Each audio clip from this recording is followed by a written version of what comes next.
Hi friends, welcome to Bala vlogs. நம்ம பார்க்க போகிறது என்னென்னு பார்த்தீங்க அப்படின்னா, ஒரு இந்தியன் ஃப்ரூட்டு தான் நம்ம பார்க்க போகிறோம். ஏன்டா எப்பவுமே ரேர் வெரைட்டி ஃப்ரூட்டு இல்லை எக்ஸாட்டிக் ஃப்ரூட்டுன்னு தான் சொல்லுவேன். இந்த வாட்டி இந்தியன் ஃப்ரூட்டு அப்படின்னு சொல்லிட்டு பார்க்குறீங்களா? ஏன்னா இந்த வாட்டி நம்ம பார்க்க போகிறது பார்த்தீங்க அப்படின்னா ராம் சீதா. இது நம்ம இந்தியன் பிரீடு தான். ஸோ இந்தியன் ஃப்ரூட்டு இது அழிஞ்சிட்டு இருக்க ஒரு இடத்துல இதுவும். ஏன்னா ஃபஸ்ட்லாம் பார்த்தீங்க அப்படின்னா நம்ம சிட்டிலையும் கிடைக்கும். அப்புறம் வெளியே ஊருங்கள்லாம் போனால் இது நிறைய இடத்துல பார்க்கலாம். இப்போ எங்கேயுமே பார்க்க முடியறதில்ல. ஸோ அது இல்லாமல் இப்போ இது எக்ஸாட்டிக் வெரைட்டி ரேர் வெரைட்டியில் வந்துடும் போல் அந்த மாதிரி இருக்குது. பட் இது நம்ம சென்னையில் ஒரு இடத்துல கிடச்சிது, நல்ல பழமாகவே கிடச்சிது. சரி, அதான் நம்ம சப்ஸ்கிரைபர்ஸ்க்கு சொல்லலாம், அதோட டேஸ்ட் எப்படி இருக்குது, அதை பற்றி எப்படி இருக்கும், அந்த டீட்டெயில்ஸ் பற்றி சொல்லுவோம் அப்படின்றதுக்கான வீடியோ தான். ஸோ இன்றைக்கி நம்ம ராம் சீதாவை டேஸ்ட் பண்ண போகிறோம். அது எப்படின்னு பார்க்கலாம் வாங்க. இந்த ராம் சீதா நீங்கள் பார்த்து வாங்கும் போது பார்த்திங்க அப்படின்னா மோஸ்ட்லி இந்த கலர் பாருங்கள், இந்த மாதிரி ஒரு மாதிரி எப்படி சொல்கிறது, செந்தூர கலர், அந்த மாதிரி கொஞ்சம் லைட்டாக ஆரஞ்சு வித் க்ரீன் இருக்கும். அந்த மாதிரி இருந்ததுன்னா இது பழுகிற ஸ்டேஜ்னு அர்த்தம். பியூர் பச்சையாக இருந்தாலும் வாங்காதீங்க, ஏன்னா அது பழுகாது.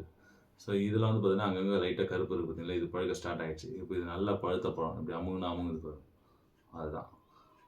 ஸோ இது ரொம்ப விட்டமின்ஸ் நிறைய இருக்கிற பழம். ஸோ கிடைச்சா கண்டிப்பாக வாங்கி சாப்பிட்டு பாருங்கள், செம்ம ஸ்வீட்டாக இருக்கும் இது. ஏன்னா டேஸ்ட் பண்ணதுக்கு முன்னாடியே சொல்கிறேன் அப்படின்னா, இதெல்லாம் நான் சின்ன வயசுலேருந்து வாங்கி சாப்பிட்ட பழம். எங்கள் பெருமா வீட்டுக்கெலாம் போனோன்னா ஏகப்பட்டது கிடக்கும் அவங்க வீட்டு மரத்துலேயே. ஸோ அப்பப்போ ஒன்று பெருசாக வாங்கி சாப்பிட்டு பறித்து சாப்பிட்ருந்தோம். இப்போ எங்கே கிடைக்கல. ஸோ கிடைச்சதை வாங்கி சாப்பிட்டு அனுபவிக்கலாம். வாங்க இதை ஃபஸ்ட்டு ஓப்பன் பண்ணிக்கணும் எப்படி இருக்குதுன்ட்டு. அதுக்கு முன்னாடி இதை கழுவிக்கலாம். எந்த பழமாக இருந்தாலும் வாஷ் பண்ணிங்க, அது உங்களுக்கு பெஸ்ட்டாக இருக்கும். இது பழுத்த பழம்ன்றதுனால இதை பாருங்க, அப்படியே அப்படி தனியாக வந்துச்சு பார்த்தீங்களா. பழுக்கலைன்னா அது வராது, அப்படியே பஞ்சு பிடிக்கிற மாதிரி இது வரும். இந்த பழம் இதுதான் பழம், செம்மையாக இது வரும் பார்க்கும்போது.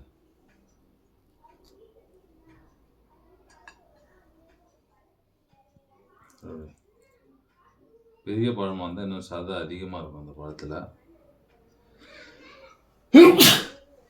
சாரி, ஒரு சின்ன பைட்டு போயிடும்.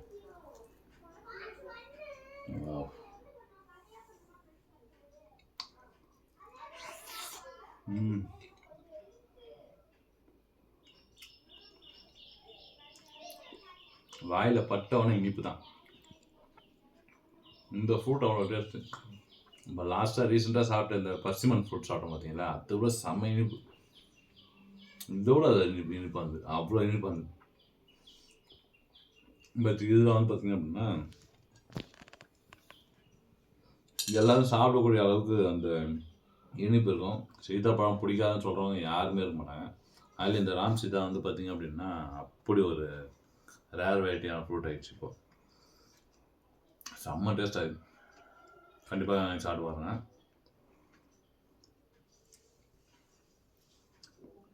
அதை பொறுமையாக சாப்பிட்டு முடிச்சுட்டு நம்ம அடுத்த வீடியோவில் பார்ப்போம். பாய் ஃப்ரெண்ட்ஸ், டாடா, பாய்.